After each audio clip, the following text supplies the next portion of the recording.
ചില ആളുകളുടെ സ്കിന്നിൽ നിന്നും ചെറിയ തണ്ട് പോലെയുള്ള ഒരു പ്രൊജക്ഷൻ കാണാം അല്ലെ.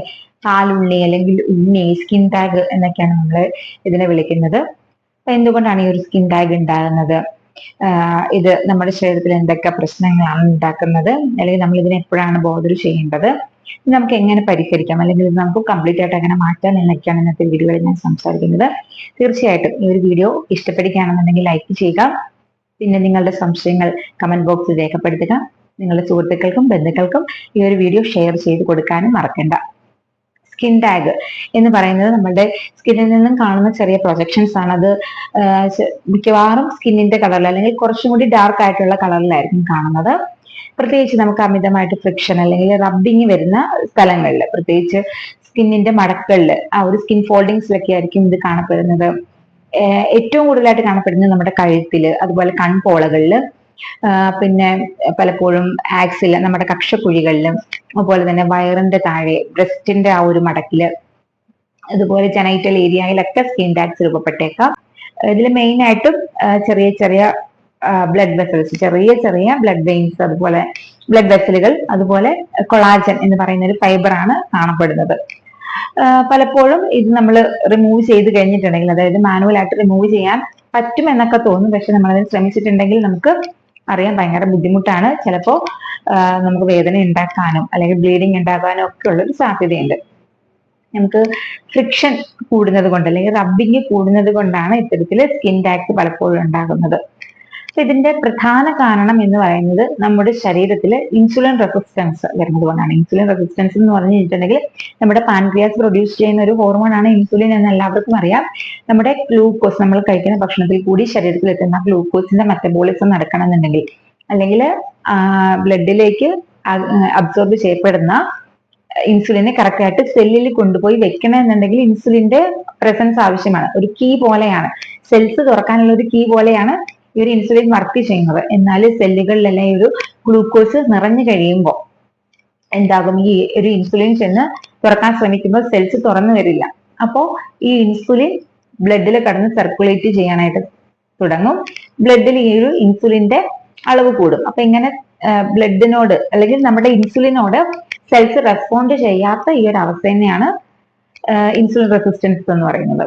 പ്രധാനമായിട്ടും പ്രീ ഡയബറ്റിക് ആയിട്ടുള്ള കണ്ടീഷൻ, അതായത് ഷുഗർ വരാൻ പോകുന്നതിന് മുന്നോടിയായിട്ട് അല്ലെങ്കിൽ ഡയബറ്റിക് ആയിട്ടുള്ള ആളുകളിലേക്കാണ് നമ്മൾ ഈ ഒരു ഇൻസുലിൻ റെസിസ്റ്റൻസ് മെയിൻ ആയിട്ട് കാണുന്നത്.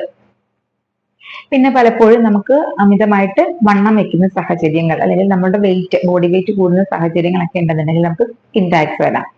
പ്രത്യേകിച്ച് സ്ത്രീകളെ നോക്കിക്കഴിഞ്ഞിട്ടുണ്ടെങ്കിൽ അവരുടെ പ്രഗ്നൻസി ടൈമില്, അതുപോലെ തന്നെ ഈ ഒരു PCOD ഒക്കെ ഉള്ള സ്ത്രീകളിൽ സ്കിൻ ടാഗ്സ് ഇടയ്ക്കിടയ്ക്ക് ഉണ്ടാവുന്നത് അല്ലെങ്കിൽ ഒരുപാട് ഉണ്ടായിരിക്കുന്നത് കാണാറുണ്ട്.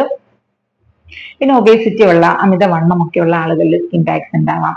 പിന്നെ നമ്മുടെ ഡയബറ്റിസ്, BP പോലെയുള്ള പ്രശ്നങ്ങളൊക്കെ കൺട്രോൾഡ് അല്ല, അതെല്ലാം അമിതമായിട്ട് നമ്മുടെ ശരീരത്തിലുണ്ട് എന്നുണ്ടെങ്കിൽ, നമ്മൾ അല്ലെങ്കിൽ അതിന് ട്രീറ്റ്മെന്റ് ഒന്നും എടുക്കുന്നില്ല എന്നുണ്ടെങ്കിൽ നമുക്ക് സ്കിൻ ടാഗ്സ് വരാനുള്ള ഒരു സാധ്യതയുണ്ട്. പിന്നെ പലപ്പോഴും നമുക്ക് ആവശ്യത്തിന് പോഷകങ്ങളൊന്നും ശരീരത്തിൽ കിട്ടുന്നില്ലെന്നുണ്ടെങ്കിൽ അതിന്റെ ഭാഗമായിട്ട് സ്കിന്നിൽ പലതരത്തിലുള്ള പ്രശ്നങ്ങൾ ഉണ്ടാകാം. അങ്ങനെയുള്ളവർക്ക് ചിലപ്പോൾ സ്കിൻ ടാഗ്സ് ഉണ്ടായി എന്ന് വരാം. പിന്നെ ഒരു കാരണം പറയുന്നത് ഹെറിഡിറ്ററി ആണ്. അതായത് നമ്മുടെ വീട്ടിൽ നമ്മുടെ പേരൻസിനോ ഗ്രാൻഡ് പേരൻസിനോ അല്ലെങ്കിൽ സിബ്ലിങ്സിനോ ഒക്കെ ഈ ഒരു സ്കിൻ ടാഗ് ഉണ്ടാകുന്ന ഒരു ടെൻഡൻസി ഉണ്ടെന്നുണ്ടെങ്കിൽ നമുക്കും ഇത്തരത്തിൽ സ്കിൻ ടാഗ്സ് വരാനുള്ള ഒരു ചാൻസ് കൂടുതലായിട്ട് കാണാറുണ്ട്. പ്രധാനമായിട്ട് ഞാൻ പറഞ്ഞതൊരു ബെനൈൻ കണ്ടീഷൻ ആണ് അല്ലെ. പക്ഷെ ഇത് നമ്മൾ ശ്രദ്ധിക്കേണ്ടത് എപ്പോഴാണെന്ന് ചോദിച്ചിട്ടുണ്ടെങ്കിൽ, വല്ലാതെ അങ്ങ് കൂടുന്നു ഈ ഒരു സ്കിൻ ടാഗ്സ്, ഒരുപാട് നമ്പർ നമ്മുടെ ശരീരത്തിൽ ഉണ്ടാവുന്നു, അതുപോലെ നമ്മളുടെ അമിതമായിട്ട് ഒരു മുന്തിരിനെ കഴിഞ്ഞും ഒക്കെ ഒരു വലിപ്പത്തിൽ സ്കിൻ ടാഗ്സ് രൂപപ്പെടുന്നു.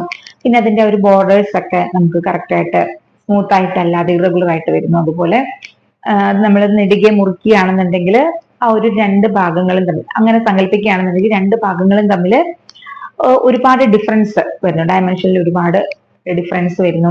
അതുപോലെ തന്നെ ഈ സ്കിൻ ടാഗ്സിൽ നിന്നും പസ് അല്ലെങ്കിൽ ബ്ലഡ് പോലെയുള്ളതൊക്കെ വെറുതെ ഇരിക്കുന്ന സമയത്ത് ഉണ്ടാവുകയൊക്കെ ആണെന്നുണ്ടെങ്കിൽ നമ്മളതൊന്ന് ശ്രദ്ധിക്കേണ്ടതാണ്. ഒരു ഫിസിഷ്യനെ കാണിച്ച് കൂടുതലായിട്ട് അഡ്വൈസ് എന്തെങ്കിലും തേടേണ്ടതാണ്. നമുക്ക് എങ്ങനെ ഈ ഒരു സ്കിൻ ടാഗിനെ പരിഹരിക്കാം അല്ലെങ്കിൽ തടയാം എന്ന് നോക്കാം. പലപ്പോഴും നമുക്ക് ഡയബറ്റീസ് പോലെയുള്ള പ്രശ്നങ്ങളൊന്നും ഇല്ല, മറ്റുള്ള രോഗങ്ങളൊന്നും ഇല്ലെന്നുണ്ടെങ്കിൽ സ്കിൻ ടാക്സ് നമുക്ക് കരിച്ചു കളയാതെ തന്നെ റിമൂവ് ചെയ്യാനായിട്ട് 1-2 മാർഗങ്ങളുണ്ട്. സ്കിൻ ടാക്സിന്റെ റൂട്ടിൽ ഒരു ത്രെഡ് കെട്ടിവെക്കുകയാണെന്നുണ്ടെങ്കിൽ, നല്ല മുറുക്കി കെട്ടിവെക്കുകയാണെന്നുണ്ടെങ്കിൽ അതിലേക്കുള്ള ഈ ഒരു ഉണ്ണിയിലേക്കുള്ള ബ്ലഡ് സപ്ലൈ കുറയുകയും ക്രമേണ അത് നശിച്ചു പോകും, അല്ലെങ്കിൽ പൊഴിഞ്ഞു പോകാനുള്ള ഒരു സാധ്യതയുണ്ട്. ഒരാഴ്ചക്കുള്ളിലൊക്കെ ഇത് സംഭവിക്കും. പിന്നെ അതുപോലെ തന്നെ സ്കിൻ ടാക്സിൽ നമ്മൾ ആപ്പിൾ സിഡർ വിനെഗർ അപ്ലൈ ചെയ്യുകയാണെന്നുണ്ടെങ്കിൽ ഏകദേശം ഒരു ആഴ്ചക്കുള്ളിൽ ഇത് പൊഴിഞ്ഞു പോകുന്നതായിട്ട്, കണ്ടിന്യൂസ് ആയിട്ട് അപ്ലൈ ചെയ്യുകയാണെന്നുണ്ടെങ്കിൽ പൊഴിഞ്ഞു പോകുന്നതായിട്ട് കാണാറുണ്ട്. അതുപോലെ തന്നെ ലെമൺ ജ്യൂസ്, നാരങ്ങയുടെ നീര് ഈ ഒരു സ്കിൻ ടാഗിൽ പുരട്ടി കഴിഞ്ഞിട്ടുണ്ടെങ്കിൽ അത് കുറച്ച് ദിവസം കഴിയുമ്പോൾ പൊഴിഞ്ഞു പോകുന്നതായിട്ട് കാണാറുണ്ട്. വെളുത്തുള്ളിയുടെ ഒരു പേസ്റ്റ് സ്കിൻ ടാക്സിൽ നമ്മൾ പുരട്ടുകയാണെന്നുണ്ടെങ്കിൽ അതും ഇത് പൊഴിഞ്ഞു പോകാൻ ഒരു കാരണമാകാറുണ്ട്. ഇതൊക്കെ ചെയ്യേണ്ടത് നമുക്ക് ഡയബറ്റിസ് ഇല്ല, അല്ലെങ്കിൽ വേറെ രോഗങ്ങളൊന്നുമില്ല, വെറുതെ അല്ലെങ്കിൽ അമിതമായിട്ടുള്ള ഒബേസിറ്റി അങ്ങനത്തെ പ്രശ്നങ്ങളൊന്നും ഇല്ല എന്നുണ്ടെങ്കിൽ മാത്രമാണ് ചെയ്യേണ്ടത്. ഇത്തരത്തിലുള്ള പ്രശ്നങ്ങൾ ഉണ്ടെന്നുണ്ടെങ്കിൽ തീർച്ചയായിട്ടും ഡോക്ടറിനെ കണ്ട് കറക്റ്റ് ആയിട്ടുള്ള ട്രീറ്റ്മെന്റ് കൂടി എടുക്കേണ്ടതുണ്ട്. പിന്നെ പലപ്പോഴും നമ്മുടെ ശരീരത്തിൽ ഗ്ലൂക്കോസ് ഇൻടോളറൻസ് അല്ലെങ്കിൽ ഇൻസുലിൻ ഇൻടോളറൻസ് ഇൻസുലിൻ റെസിസ്റ്റൻസ് കുറയ്ക്കുകയാണെന്നുണ്ടെങ്കിൽ നമുക്ക് ഈ ഒരു സ്കിൻ ടാഗ് വരുന്ന പ്രവണത കുറയ്ക്കാനായിട്ട്, അല്ലെങ്കിൽ സ്കിൻ ടാഗ് വരുന്നത് തടയാനായിട്ട് സാധിക്കും. നമ്മൾ കഴിക്കുന്ന ഭക്ഷണത്തിൽ കൂടുതലായിട്ടും കാർബോഹൈഡ്രേറ്റ് അടങ്ങിയിട്ടുള്ള ഭക്ഷണങ്ങളൊക്കെ കുറച്ച് ധാരാളം പ്രോട്ടീൻസ് അല്ലെങ്കിൽ വൈറ്റമിൻസ് അടങ്ങിയിട്ടുള്ള ഭക്ഷണങ്ങൾ കഴിക്കാനായിട്ട് ശ്രദ്ധിക്കുക. ചോറിന്റെ അളവൊക്കെ കണ്ടമാനം കുറച്ചിട്ട് കൂടുതലായിട്ടും പഴങ്ങൾ, പച്ചക്കറികൾ ഒക്കെ കഴിക്കാൻ വേണ്ടിയിട്ട് ശ്രദ്ധിക്കുക. അതുപോലെ തന്നെ ഇലക്കറികൾ ഒക്കെ കഴിക്കാൻ വേണ്ടിയിട്ട് ശ്രദ്ധിക്കുക. പിന്നെ ഗുവ, പിന്നെ നമ്മുടെ സ്കിന്നിനെ പ്രൊട്ടക്ട് ചെയ്യുന്ന വൈറ്റമിൻ സി റിച്ച് ആയിട്ടുള്ള ഫ്രൂട്ട്സ്, പ്രധാനമായിട്ടും നാരങ്ങ, ഓറഞ്ച്, മൊസമ്പി പോലെയുള്ള ഫ്രൂട്ട്സ് ഒക്കെ ധാരാളം ഭക്ഷണത്തിൽ ഉൾപ്പെടുത്താൻ വേണ്ടിയിട്ട് ശ്രദ്ധിക്കുക. റെഗുലർ ആയിട്ട് എക്സസൈസ് ചെയ്യുക, ധാരാളം വെള്ളം കുടിക്കുക. പിന്നെ നമ്മുടെ ഭാരം കൂടുതൽ, നമ്മുടെ ഒരു ഹൈറ്റിനനുസരിച്ചിട്ടല്ല, അതിലും കൂടുതലായിട്ട് ഭാരം നമുക്കുണ്ട്, ഓവർ വെയിറ്റ് ഒക്കെ ഉണ്ടെന്നുണ്ടെങ്കിൽ തീർച്ചയായിട്ടും നമ്മൾ റെഗുലർ ആയിട്ട് എക്സസൈസ് ചെയ്യുക.